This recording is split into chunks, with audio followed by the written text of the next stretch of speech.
Hi everyone, my name is Agustiadi Lee. I'm the program head of Innovation Factory, and I also help in managing an early stage fund called Scala, where we invest in early stage technology company based out of Indonesia, trying to solve Indonesian local problems. Indonesia, being the fourth largest country in the world in terms of populations with more than 270 million individuals in 2020, means it provides an excitingly large and growing market. And this has become a big advantage for homegrown companies. According to the data that we gathered from ComInfo 2019, there are currently at least 2,000 plus local startups here in Indonesia. And the number of startups in Indonesia are increasing from year to year due to the development of the overall of startup ecosystem. And IF, which is Innovation Factory, being one of these players. Based on the total funding that have been raised by Indonesian startup holistically until the quarter 3 of 2020, is estimated and recorded to be around 1.92 billion US dollars. Second in Southeast Asia, right behind Singapore. So introductions to today's session, we will be covering a couple of different topics. First and foremost, we use the word startup a lot, so I think we will want to cover the definitions of startup because we believe that it is important to define it correctly, and not all businesses that is being developed or created can be considered as startups. Next, we will also move on to what are some of the reasons someone with the right mind might choose to build a startup. We will expose some of the common reasoning, what are some of the reasons that we feel are better suited for a founder to start a company. Then we will move on to dissecting a little bit on some of the top reasons we think why most startups fail. And last but not least, we will close the session by sharing a bit more with regards to the various types of characteristics of good founders that we have discovered through our interactions with a lot of them, and what makes up an ideal founding team in the closing session. I think let's dive deeper into the first component, which is what is the true definition of a startup. There are many versions of the definition of startups that you can find online, but there are two that we like. The first definition is given by Professor Steve Blank, which is a business professor out of the Stanford Universities, also known as the grandfather of the Lean Startup movement. You guys can read a lot more about him online, but he provides a guideline in terms of the definition of startup. So in his opinion, a startup is a temporary organization designed to search for a business model that is repeatable and scalable. So the keyword here, it's a temporary organization designed to search for a business model that is repeatable and scalable. While this is a good definition, I personally feel that it does not completely encapsulate what a startup actually is. So in order to complement this definition, I would like to bring a second definition that is brought to us by Paul Graham, the founder of the whole startup accelerator movement based out of the US called Y Combinator. So in Paul Graham's opinion, a startup is a company designed to grow fast. Being newly founded does not in itself make a company a startup, nor is it necessary for a startup to work on technology or take venture funding or have some sort of exit. The only essential thing is growth. So everything else we associate with startups follow from growth. So I think these two definitions provides us with a pretty holistic definition of what startup actually is. So two main keywords that can help us to summarize the definition of startups are the following. Number one is iterations, right? You will hear me and other speakers in this series will use that term a lot, right? Iterations and then speed. So with these two definitions, you can then understand the nature of a startup, right? Startup is, a lot of people say startup is easy, but that is actually further from the truth, right? These two definition of startups, which is basically iterations, and speed creates an extremely high stress environment for founders, especially first-time founders. As a result, building your own startup is no easy task. Statistically, 9 out of 10 startups out there will not make it out, right? So out of the 10 people who might give startups a try, maybe only one is those that you might see on the news, right? The other 9 might either die or become what we call the zombie companies, the living dead, right? They are neither successful nor they are dead. They are just hanging around.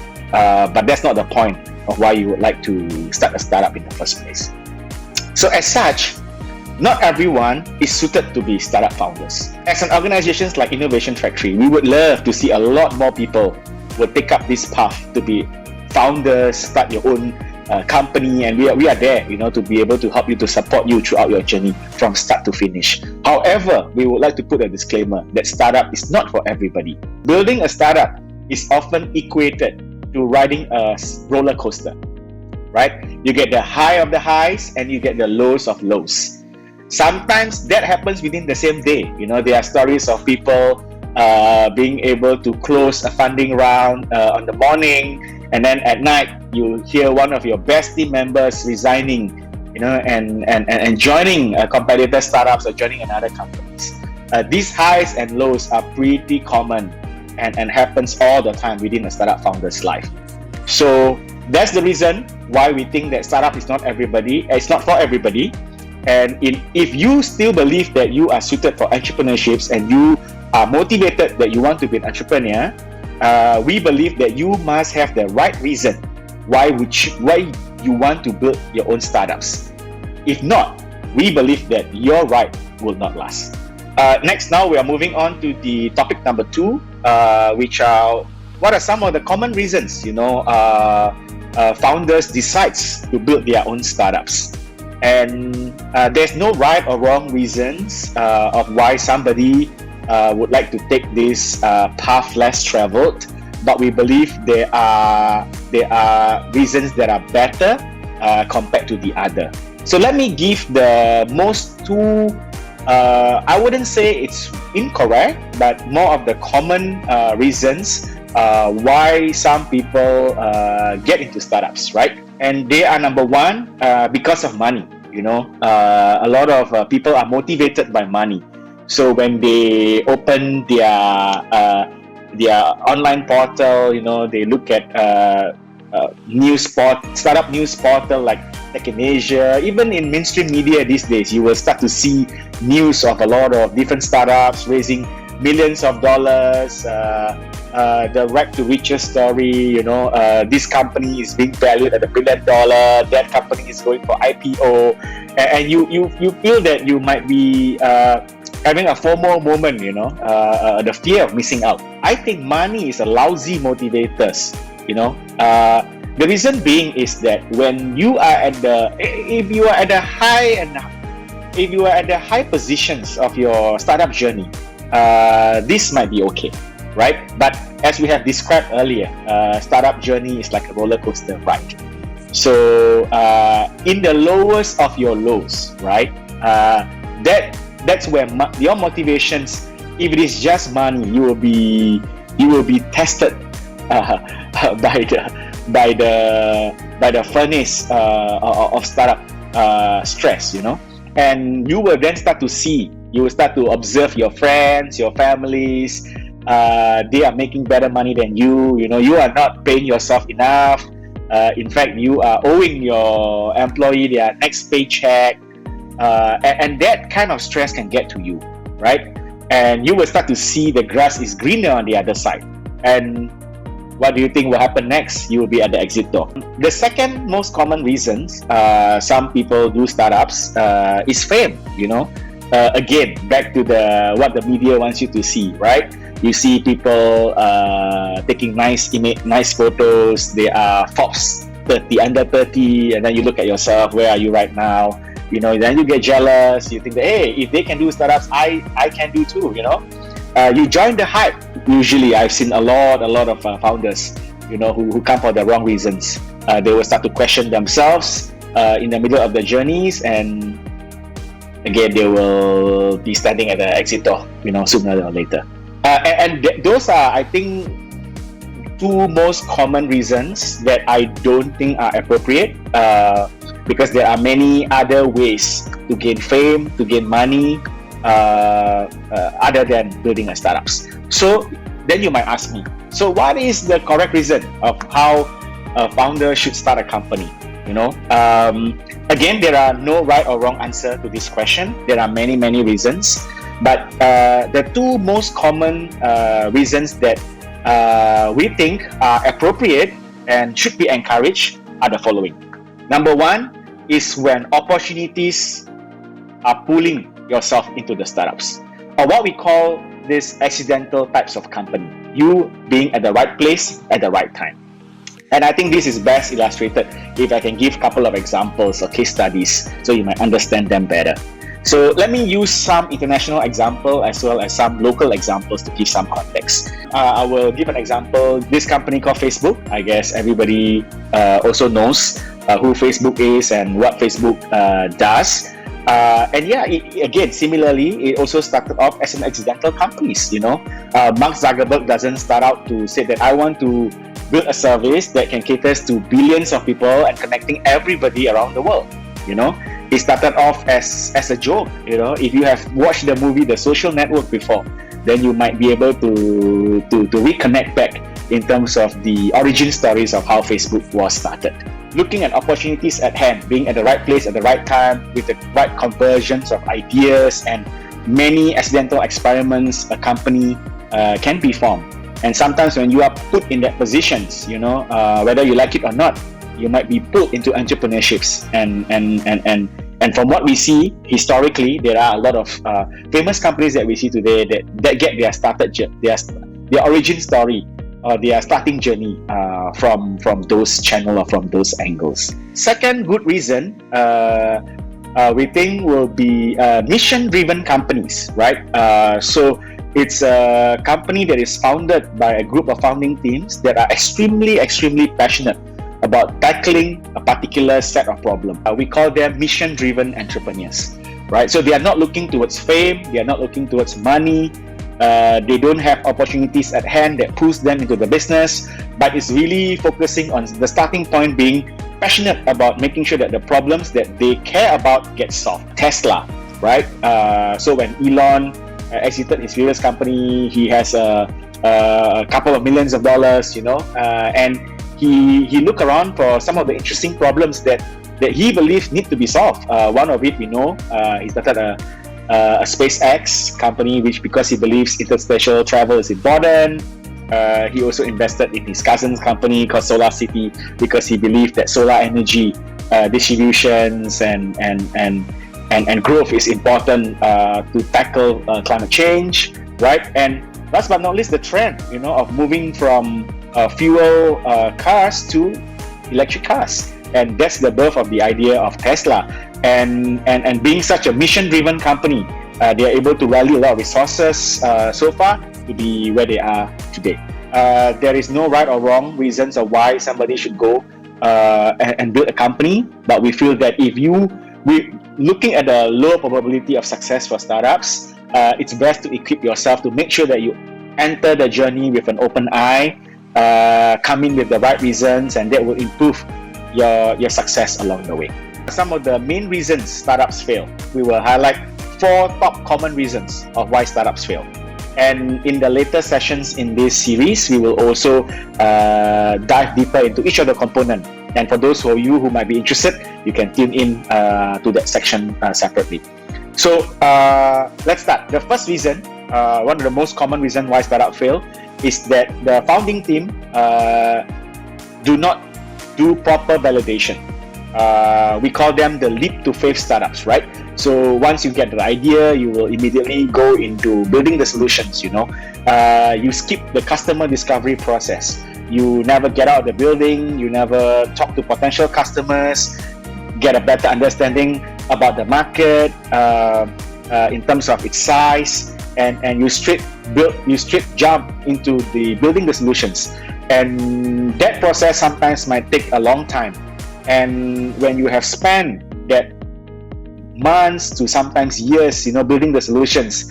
And then when you go out there and show your solutions to potential customers, you might be surprised that a lot of them might not be able to relate to your solution because they might not face the same problem of how you define the problems in the first place.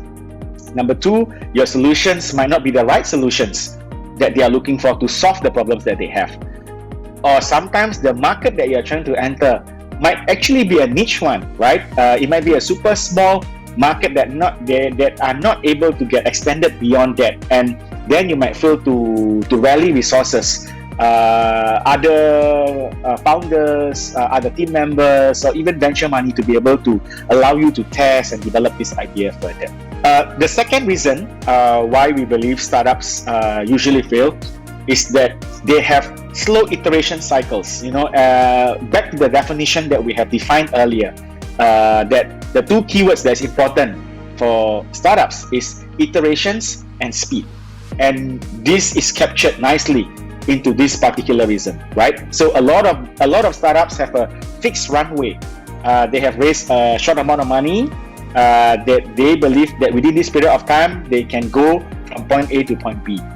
But the startup journey is long, right? So you need to do a lot of iterations. Not the first solutions that you show to your potential customer might work, but that's okay if your iteration cycle is fast.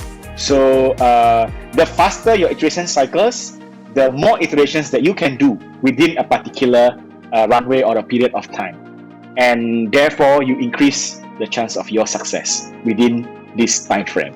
The third reason why most startups fail is timing. Sometimes being at the right place at the right time is important.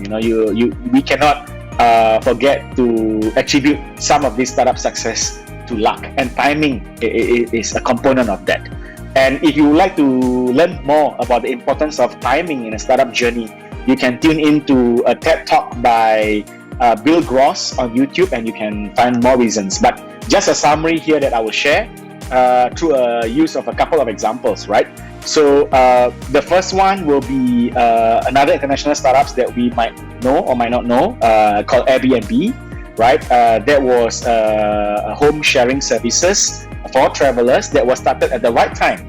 It was started just right after the recession, and therefore it increases the willingness of people to try the service, both on the supply side, the people who owns the property and would like to rent it, as well as the demand side, people who are looking for cheaper alternatives when they are traveling abroad. Companies like Uber, Grab, or Gojek, again, also was started at the right timing. It was started in the world whereby mobile penetration is high, and it's not just about mobile phones alone, but access to GPS and mobile maps are all very prevalent.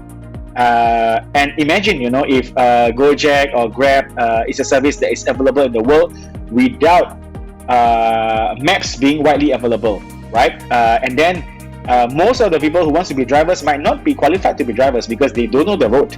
But today, even if you don't know the road, you can be Grab drivers because you just follow the maps, right? So again, timing is extremely important. And last but not least, I think COVID-19 is a good example of why timing is important, right? You can see for yourself these days in this ecosystem, companies that are working on health-related matters like telehealth services, as well as edutech services that allow people to get all these services from home while we are working from home, we are studying from home, are all greatly benefited during this period. And last but not least, we believe that most startups fail because of their issues with their founding teams, right? So, in fact, founders breakup always appears in the top 5 reasons of why startups fail in any form of surveys that you can find online. And problem founders fit. Sometimes, again, if you come in for the wrong reason, you might not have the right fit to solve this particular problem or tap into a particular opportunities, and that can sometimes cause you to give up prematurely. And that is the reason why most startups fail. So that's for topic number 3, and I think that's a good segue to topic number 4. So topic number 4, we will be covering on the characteristic of good founders and a good founding team. And I believe with regards to the founding team, we will have a separate volume that will dive into that particular context in the much more elaborate manner. So I will be briefly touching about it, but I will not be elaborating or explaining on it. Let me focus a little bit more in terms of, so with this high failure rate, what will be the best form of characteristics of a good founder that we have seen through our interactions with thousands of startups through our startup ecosystem building so far. So first, a couple of reasons, but couple of the top reasons that we would like to highlight today is, number one will be passion.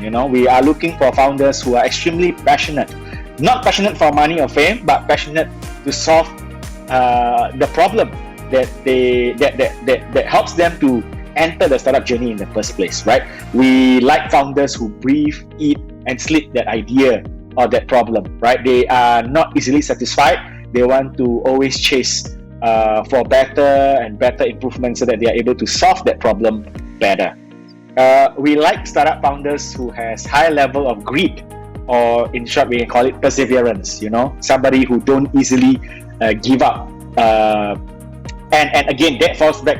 It connects back to the earlier reasons about coming into the startup game with the correct reason, right? If you come in with the correct reason, we believe that in the highs and the lows and lows of the startup journeys, you will stick to it.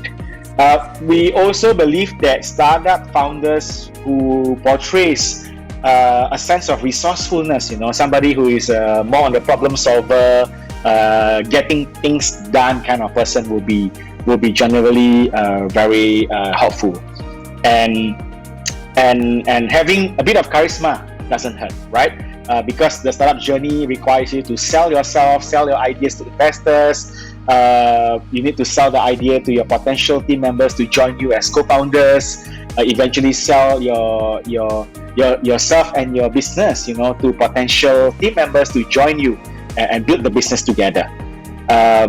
While these 4 characteristics might be innate and come naturally to some people, for those who comes without, does not mean that you can't be a good founder, right? These are things that you can still continue to grow and develop, and that's the reason why, if I were to choose personally, one of the most important characteristics that I would like to highlight is to have a growth mindset versus the other camp, or what we call the fixed mindset, right? So somebody who is able to say that, hey, I might not know about this particular topic today, but give me time, give me 1 week, give me 2 weeks, and I will learn about it. I might not know them today, but 2 weeks later, I will come back and I will become an expert in it. Somebody who portrays that kind of growth mindset, we have seen times and times again that they prove to be a good founders, and that having that kind of mindset will extremely help you to improve your success rate in this startup journey. So in closing and in summary, I would like to highlight certain points. I believe, let me reiterate again, that while we love a lot of people to be entrepreneurs, to try to do a startup and work on a startup idea, there is no denial that startup is super hard and it's a long journey. What you see on the news might seem like an overnight success, but I can assure you that they are not.